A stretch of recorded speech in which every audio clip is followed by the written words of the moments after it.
Bonjour, bienvenue à notre café thématique du mois de février 2021.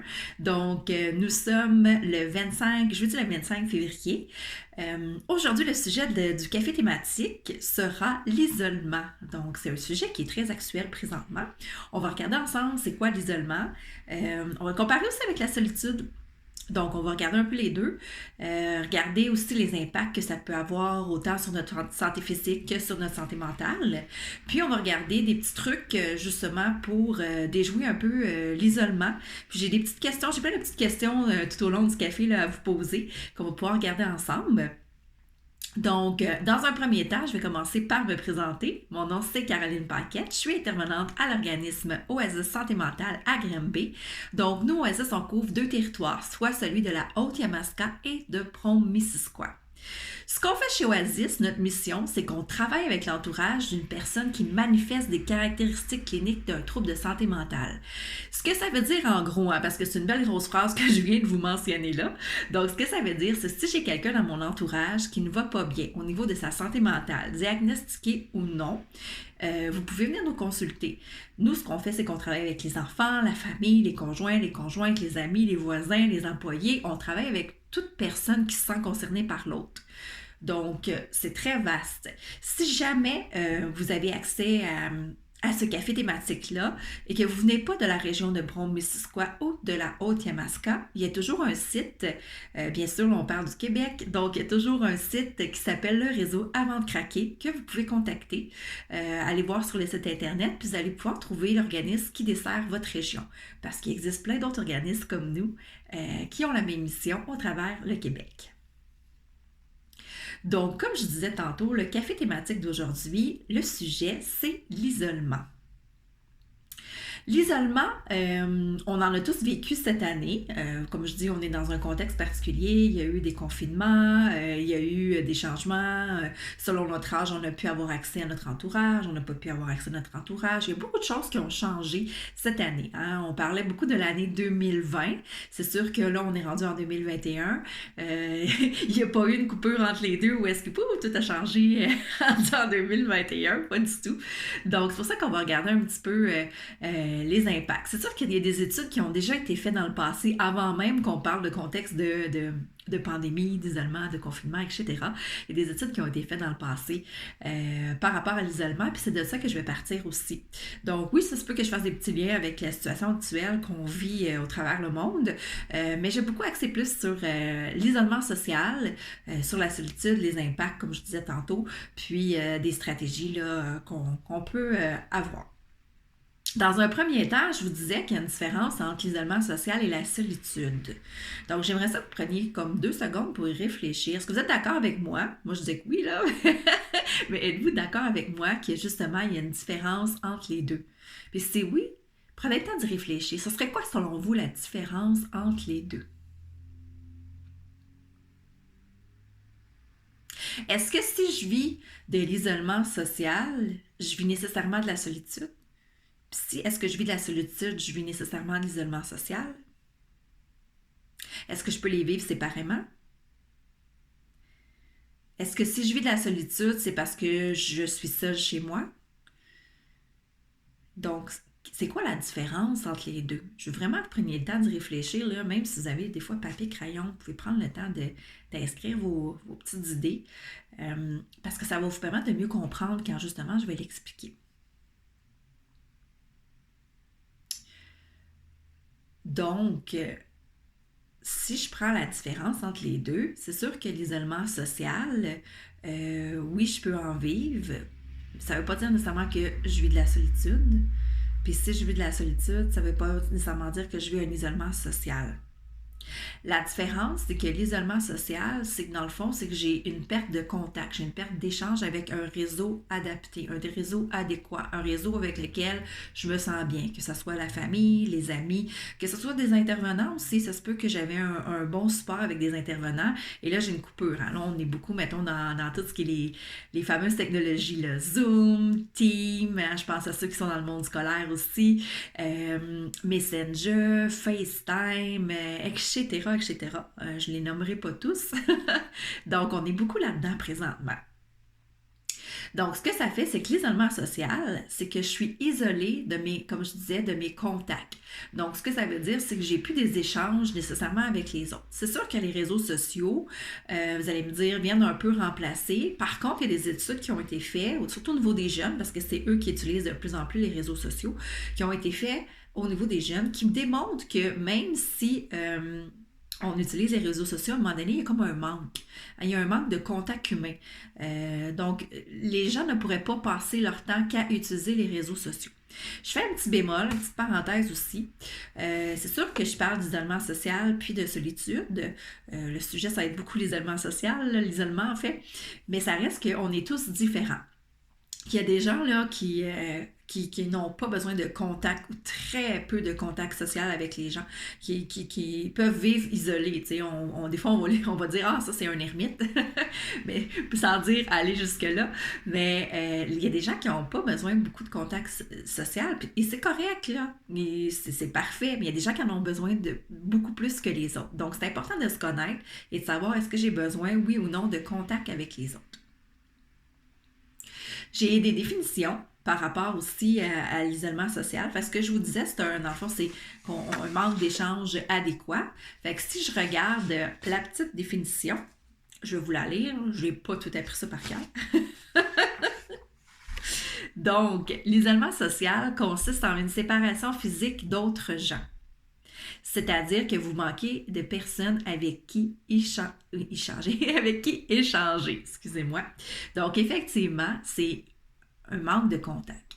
Ce qu'on vit présentement avec la pandémie, c'est sûr qu'on vit de l'isolement social. Mais bon, je vous disais, même si on utilise les réseaux sociaux. Est-ce que vous en vivez présentement de l'isolement social? Puis si oui, est-ce que, parce que ça, on va y revenir tantôt, mais si oui, avez-vous des stratégies pour éviter cet isolement social-là? Est-ce qu'il y a des choses que vous avez mis en place? Est-ce qu'il y a des choses peut-être que vous faisiez au début, que vous ne faites plus présentement, ou vice-versa, des choses que vous ne faisiez pas avant? On parle qu'on a quand même eu 2 confinements. Donc, est-ce qu'il y a des choses qui ont changé? Est-ce qu'il y a des choses que vous pourriez modifier peut-être? Positivement, là. T'sais, dire j'arrête, je continue, vous vous connaissez là-dedans.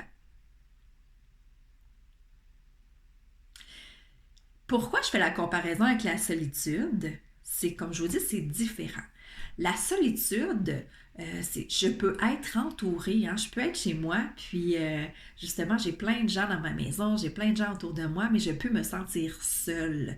Donc, la solitude, c'est la différence avec l'isolement, c'est que l'isolement, c'est que j'ai un manque d'échange avec les autres, tandis que l'autre, ça se peut que j'ai des échanges, ça se peut que je sois entourée, mais à l'intérieur de moi, dans mes perceptions, comment je me sens, je peux me sentir seule, je peux me sentir exclue du reste de ma famille, je peux me sentir exclue du reste de mes collègues de travail, si je vais encore au travail.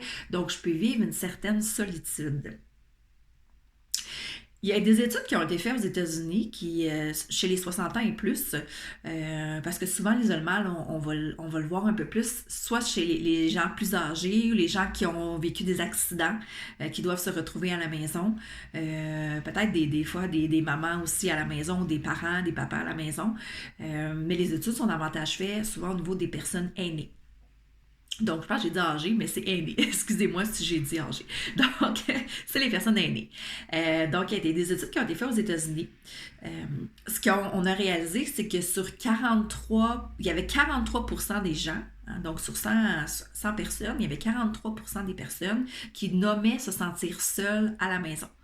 Mais là-dessus, quand on se mettait à décortiquer, on réalise que sur ces 43%-là, il y en a seulement 18% qui vivent seuls. Donc, ça ne veut pas dire parce que je vis seule que je vis de la solitude. Quand je vous dis, on peut être entouré, mais très bien se sentir seul. Enfin, je vais aussi vous lire la définition de ce que c'est la solitude. Comme je vous disais, c'est un peu axé sur les perceptions, comment je me sens moi. Donc, c'est un sentiment subjectif de souffrance lié au fait d'être ou de se sentir seul ou séparé des autres. Donc, comme je dis, je peux être entourée, mais dans ma perception, dans mon sentiment, comment je me sens, je peux me sentir seule. L'isolement social, c'est sûr que ça amène des impacts. Dans le fond, des impacts autant physiques, donc sur la santé physique que sur la santé mentale. Des fois, on va plus se dire, sur la santé mentale, je comprends, mais je comprends pas sur la santé physique. Donc oui, même sur la santé physique. Puis on voit vraiment là, qu'il y a une modification dans le cerveau. Il y a des tests qui ont été faits sur des souris. Donc, et ce n'est pas parce que je suis pour les tests des souris, mais il y a des tests qui ont été faits sur des souris qui démontrent vraiment qu'il y a une modification dans le cerveau qui fait en sorte que quand on est isolé, il y a un changement. Ce qu'ils ont fait, c'est qu'ils ont élevé des souris pendant 4 mois dans un... Ils appellent ça dans un modèle complexe. Un modèle complexe, ça veut dire que c'est un modèle où est-ce que, dit normal, où est-ce que la souris dort, mange, est entourée des autres personnes, peut être... des autres souris, n'est pas seule dans le fond. Après 4 mois, ce qu'ils ont fait, c'est qu'ils ont retiré les souris, certaines souris, ils les ont isolées pour voir un peu ce qui se passe dans le cerveau. Ce qu'on a réalisé à la fin du confinement, qui a duré à peu près 3 mois, donc ce qu'on a réalisé à la fin, c'est que les cellules dans le cerveau étaient plus petites qu'à la normale. Fait que le corps, vraiment, c'est comme si il a essayé de modifier des choses, pour ça je vais vous l'expliquer, mais ce qui est fait, c'est que justement, les cellules ont, à force d'être isolées, les cellules ont rapetissé. Par contre, après 1 mois, là je vous parlais du 3 mois, par contre, après 1 mois d'isolement, ce qu'ils ont réalisé, c'est que dans le fond, tout le système des dendrites, là je vous perds peut-être avec tous les neurones puis tout ce qui se passe dans le cerveau, mais ça c'est comme tous les filaments qui relient les neurones ensemble. Donc nos neurones, c'est ce qui nous permet de fonctionner en général, hein? Donc, en passant, l'étude a été faite vraiment au niveau plus de la mémoire puis du niveau moteur, parce qu'il y a plein de parties, excusez-moi, plein de parties dans le cerveau, mais eux, ils ont axé vraiment plus là-dessus. Donc, ce que le cerveau a fait durant le premier mois, c'est comme s'il s'est dit « Hey, moi, je vais me sauver. Là, c'est pas normal, je suis isolé, je suis pas bien, je vais me sauver. » Fait qu'il a augmenté les circuits, hein, tout ce qui est les dendrites, il a augmenté les circuits pour que les neurones se parlent davantage, donc soient plus fonctionnels. Par contre, après 1 mois, le cerveau a comme abandonné, qu'on pourrait dire, parce qu'il s'est rendu compte que malgré qu'il faisait ça, ça ne changeait rien. Donc, il y avait quand même des impacts sur le corps, le fait d'être isolé. C'est vraiment des études qui démontrent, c'est sûr qu'ils vont...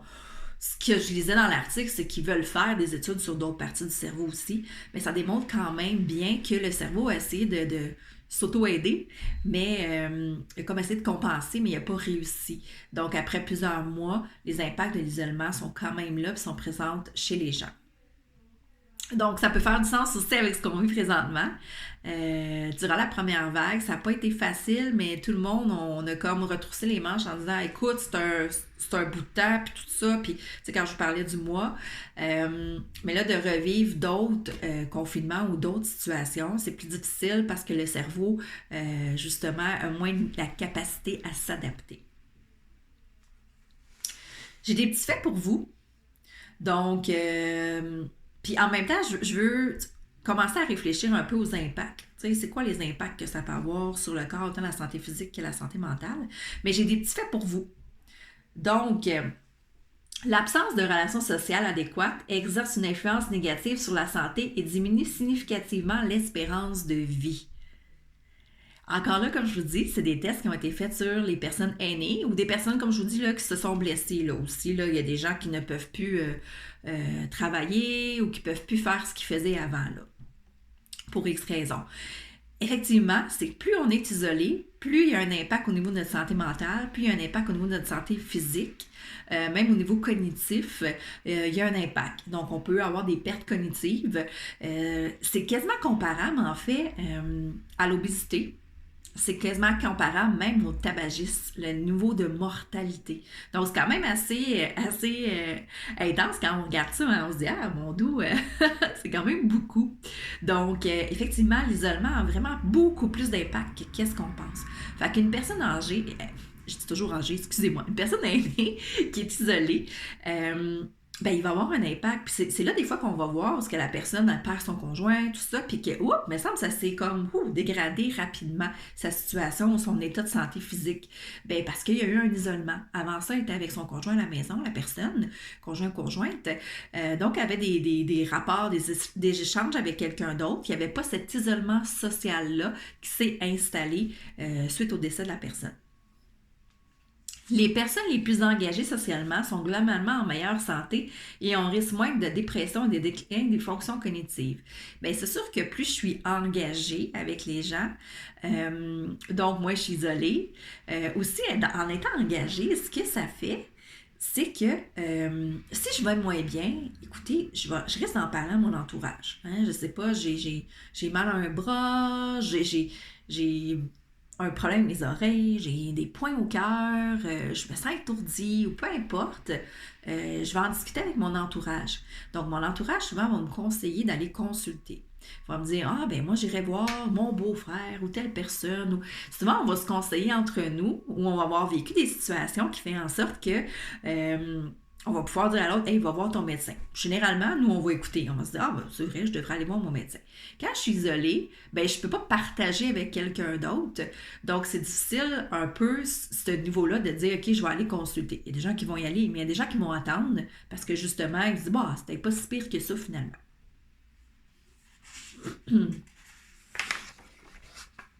Si on rentre dans les impacts, donc, je veux savoir, vous ne pourrez pas me le dire, mais prenez le temps d'y réfléchir. Donc, puis tantôt, je vous dis qu'il y a des impacts au niveau de la santé physique, puis qu'il y a des impacts au niveau de la santé mentale. Donc, si on regarde au niveau de la santé physique, je vous laisse, je vous laisse un temps. Je vous laisse une minute pour réfléchir, puis vous dire quel genre d'impact que ça peut avoir au niveau de la santé mentale et au niveau de la santé physique. Puis il y a un élément commun avec ces deux choses-là qui fait que c'est pour ça que ça a bien influencé.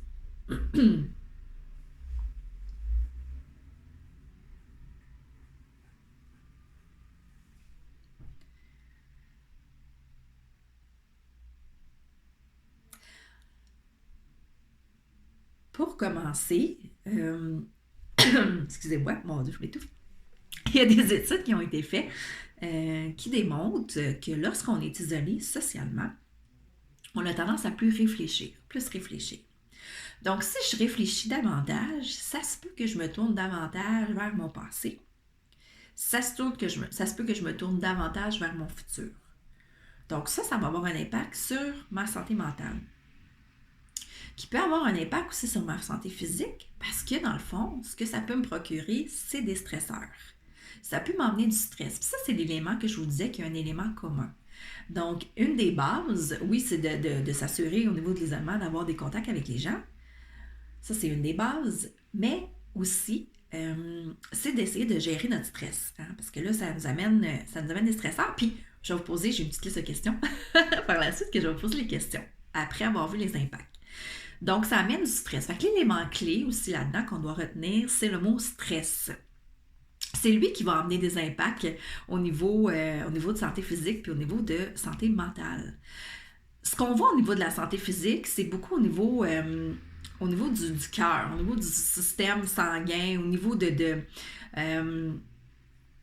inflammatoire, au niveau de l'inflammation, au niveau cognitif aussi, des maladies infectieuses. Ça se peut que j'aie plus tendance à avoir des rhumes. Parce que, écoutez, si je vis ce stress-là de ne pas pouvoir échanger, parce qu'échanger, en fait, ça me permet de me calmer. J'ai écouté un film, puis dedans, puis ça souvent je le ramène à des gens dans des cafés thématiques, mais ça disait c'est le bonheur est vrai lorsqu'il est partagé. Donc, oui, je peux vivre je peux aller faire un voyage, puis être content de faire mon voyage, prendre des photos, tout ça, mais mon bonheur va être réel lorsque je vais en parler aux autres. Ou lorsque je vais partager, tu sais, je peux dire, ah, il était beau le coucher de soleil, mais la personne n'était pas là avec moi. Fait que, oui, elle va se dire, OK, il était beau le coucher de soleil, mais il sera pas aussi beau si j'en parle que si j'en parle avec quelqu'un qui l'a vu aussi, ce coucher de soleil-là. Donc, ça amène aussi, au niveau du bonheur, le fait de pouvoir partager, ça amène ça. Donc, le fait de ne pas pouvoir partager, bien, ça se peut que, justement, ça amène des stresseurs. Puis ça, c'est tout relié ensemble avec l'isolement social. Ce Ce qui fait que quand on vit du stress, notre corps veut pas, il contracte. Notre corps, des fois, il va aller plus vite dans certaines parties. Le sang va circuler plus vite parce que là, je vais vivre du stress, je suis contractée, je vais respirer plus vite, etc. Donc, ce que ça peut amener, comme je disais, comme impact, les études qui ont été faites, c'est beaucoup au niveau du cœur. Hein, c'est pas rare des fois qu'on voit quelqu'un qui commence sa retraite, puis, écoutez, quelques mois après, fait une crise de cœur. On se dit, mais mon Dieu, qu'est-ce qui s'est passé? Il travaillait trop. Mais ça ne veut pas dire nécessairement qu'il travaillait trop, puis que là, il a arrêté. Oui, c'est sûr que là, le corps s'est comme calmé, qu'il peut avoir un lien, hein, il y a moins de stresseur, mais reste quand même que peut-être qu'il est plus isolé. Hein, tu sais, il y avait sa gang au travail. Plus, souvent, on voit un peu plus les hommes, mais il y a les femmes aussi. Mais il y avait sa gang au travail, puis il jasait de tout et de rien avec cette gang-là. Puis là, du jour au lendemain, on a préparé notre retraite, mais reste quand même que j'ai plus ce contact-là que j'avais avant. Donc, c'est pour ça qu'on, vraiment au niveau comme le cœur, au niveau inflammatoire, au niveau système immunitaire, hein, le stress est quand même assez relié avec le système immunitaire. Si on regarde au niveau de la santé mentale, en fait, ce que ça peut amener l'isolement social, c'est de l'anxiété et de la dépression.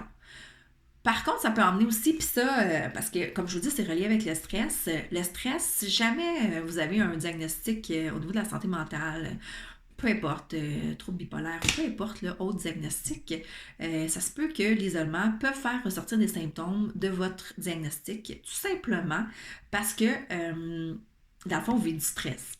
Fait que santé mentale et stress, ça va pas nécessairement ensemble. Fait que si vous vivez du stress, ça se peut que des symptômes réapparaissent de votre maladie ou sinon, comme je disais, on peut être dans notre tête, dans le futur ou dans le passé. C'est ce qui a été prouvé dans les études. Donc, souvent, les gens dans le passé, c'est des gens qui vont avoir tendance à faire plus des dépressions. Puis des gens dans le futur, c'est des gens qui vont être un petit peu plus dans l'anxiété. Donc, puis quand on vit trop d'anxiété, à un moment donné, ça peut finir par se transformer en dépression. Donc, c'est tout un cercle qui va ensemble. C'est vraiment des impacts au niveau santé physique, santé mentale. Comme je vous dis, là, c'est vraiment, c'est comparable au tabagisme, c'est comparable au niveau de la mortalité, c'est comparable à plusieurs maladies. En fait, ça augmente 50% des chances de mourir plus jeune si on s'isole socialement. Encore là, le bémol, n'oubliez pas, on est tous différents. Il y a des gens qui ont besoin vraiment moins de contact que les autres. Puis là, je ne vous parle pas nécessairement de contact face à face. Il y a des gens qui vont jouer à des jeux, des petits jeux de cartes, ou qui vont jouer à des jeux en ligne, ou qui vont parler avec d'autres mondes. Puis pour eux, ça comble leur côté social. Reste quand même, comme je vous disais, les études au niveau des jeunes qui ont été faites, on a besoin d'avoir un certain côté aussi avec l'être humain. Donc, oui, le côté tout techno va venir aider, mais on a besoin d'avoir un côté aussi avec l'être humain. Donc, comme je disais, j'ai des petites questions à vous poser. C'est une liste de questions que j'ai trouvée dans un article qui vient de Mme Christine Groux, qui est présidente de l'Ordre des psychologues. Dans le fond, elle posait des questions un petit peu au niveau de comment prendre soin de soi, au niveau de l'isolement, tout ça. Donc, moi, ce que j'ai goût de vous les poser, c'est de vous arrêter puis de vous poser la question. Oui, on parle d'isolement, mais comment je me sens, moi, présentement? Donc, comment je me sens dans la situation? Donc, la question 1, c'est un peu ça. C'est comment je me sens physiquement et psychologiquement présentement dans ma vie. Attends, on vient de voir les impacts aussi au niveau de la santé physique puis au niveau de la santé mentale. Donc, je me sens comment? Physiquement et psychologiquement. Question 2. Je pense à quoi lorsque je me sens pas bien? Je vous disais, des fois, on est dans le passé, dans le futur. Présentement, c'est à quoi vous pensez lorsque vous ne vous sentez pas bien? Est-ce que vous êtes plus dans des pensées anxieuses? Vous êtes dans le passé, dans les regrets, Puis écoutez, là, être isolé socialement aussi, là, ça amène à réfléchir, comme je vous disais. Puis à un moment donné, trop réfléchir, c'est pas bon. Moi, ça, je dis aux gens, c'est le fun, là, faire du cheminement sur soi, c'est bien. Mais trop de cheminement ou trop réfléchir, c'est pas bon.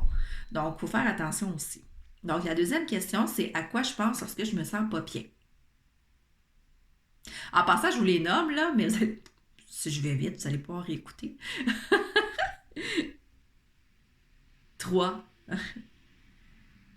Qu'est-ce qui tourne dans ma tête? Est-ce que j'ai une cassette qui tourne dans ma tête? Est-ce que j'ai un disque? Est-ce que j'ai quelque chose qui revient? Des pensées récurrentes? Est-ce qu'il y a des choses dans ma tête qui sont là présentement?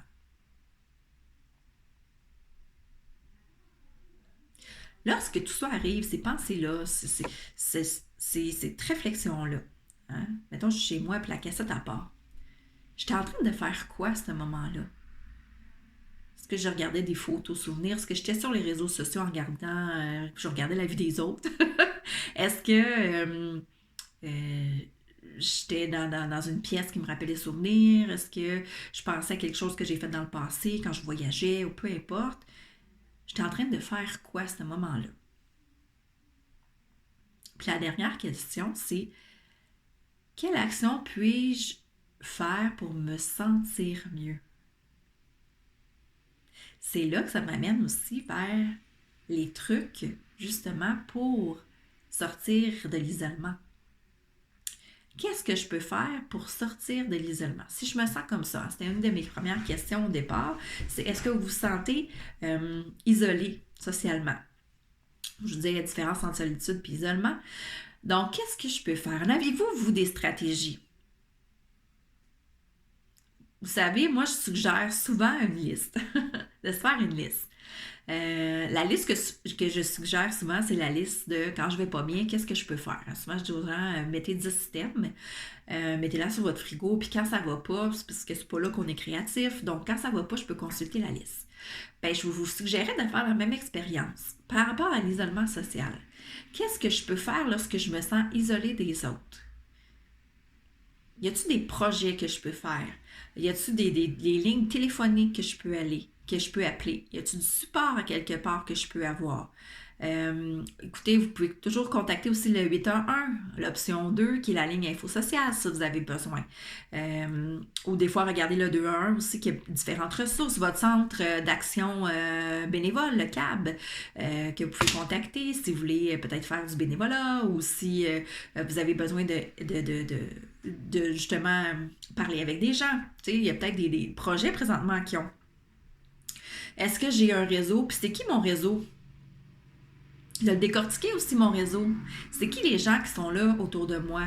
Moi, je le dis souvent, on n'a pas plus que 5 personnes, hein, pas plus que les 5 doigts de la main dans notre réseau. Puis notre réseau est très, très, très variable. Là. Écoutez, je peux avoir un réseau où est-ce que dans tout mon réseau, il y a une personne à qui je me confie. Là. Puis les autres, dans le fond, telle autre personne, c'est pour m'amuser. Telle autre personne, écoute, on se fait des FaceTime de recettes. On se parle de la pluie du beau temps. On a un ami en commun. On se fait des soupers. Soupers de... les filles, les fameux soupers de sacoche. On se fait un souper de sacoche avec un petit drink ou peu importe. T'sais, c'est quoi vous faites pour sortir de cet isolement-là? Est-ce que vous allez marcher? Est-ce que vous allez faire des activités de plein air? Est-ce que vous rencontrez des gens? Vous leur dites allô? Quand vous marchez, justement, est-ce que vous dites allô aux gens que vous croisez? Qu'est-ce que vous faites pour sortir de cet isolement-là? Est-ce qu'il y a des activités que vous avez en tête, que vous faites aussi? Puis, vous pouvez avoir aussi des activités pour vous sentir mieux. Quand vous vivez le blues de l'isolement, est-ce qu'il y a des choses que vous pouvez mettre en place? Par exemple, si je me mets à écouter un film, ben je vais beaucoup mieux. Je peux faire de la lecture, je peux faire de l'entretien chez moi, faire du pain. Hein? On l'a vu au début du confinement. Donc, faire du pain, qu'est-ce que je peux faire aussi pour aller bien? Parce que des fois, ça changer les idées aussi, ça permet de sortir de cet isolement-là. Oui, le contact est important, puis ça, je pense que c'est beaucoup ce qu'on réalise, c'est qu'on a l'impression de manquer de contact humain. Mais qu'est-ce que je peux faire? C'est quoi les activités? Faites-vous des listes. Hein? Prenez le temps d'y réfléchir. Puis la question souvent que je pose aux gens, c'est au niveau du réseau, c'est si demain matin, ça ne va pas bien. Donc, vous pouvez fermer les yeux. Si demain matin, ça ne va pas bien, qui je peux contacter? Qui va être là pour moi? En même titre que vous allez sûrement être là pour d'autres personnes, mais qui va être là pour moi? Puis ça peut être différents contextes. Qui va être là pour moi pour m'aider si j'ai des commissions à faire? Qui va être là pour moi pour discuter, pour me faire rire? Qui est là pour moi? Ça aussi, faire notre liste. C'est quelque chose souvent qu'on ne se pose pas la question. Puis quand ça arrive, ben on se dit, ouais, il me semble que je me sens seule. Mais vous en avez, tout le monde a des gens dans le réseau. Des fois, ça peut être un intervenant. Euh, mais on a toujours, des fois, ça peut être juste la caissière à l'épicerie. On passe toujours la même caisse. Puis celle-là, là, elle a-tu un beau sourire, cette caissière-là? Je dis une caissière, mais ça peut être un caissier. Donc, cette personne-là elle a un grand sens de l'humour, elle a un beau sourire, puis ça me fait du bien dans ma journée. C'est important, toutes les petites choses qu'on va vivre, les petits contacts qu'on va avoir, c'est important présentement. Moi, sur ce, je vais vous quitter. Donc, j'espère que vous avez apprécié le café thématique. J'espère qu'il vous a amené à réfléchir aussi sur ce qu'on vit présentement. Donc, il y aura un prochain café thématique au mois de mars. Encore une fois, nous allons avoir une version sur YouTube, mais aussi probablement une version en présentiel si la vie le veut, parce que là, on est en confinement, donc on n'a pas pu faire la version présentielle. Donc, la version sera mise sur YouTube. Donc, je vous souhaite une excellente journée. Puis, si jamais vous avez des questions, n'hésitez pas à me contacter. Donc, vous pouvez toujours m'appeler chez Oasis ou vous pouvez toujours m'écrire. En allant sur le site internet d'Oasis, vous allez trouver mes coordonnées en allant dans service et équipe, si je ne me trompe pas. Donc, les coordonnées sont là. Sinon, vous pouvez juste appeler chez Oasis, parler à la réception, puis vous pourrez être référé à moi. Donc, bonne journée, puis on se revoit le mois prochain pour le prochain café thématique. Au revoir!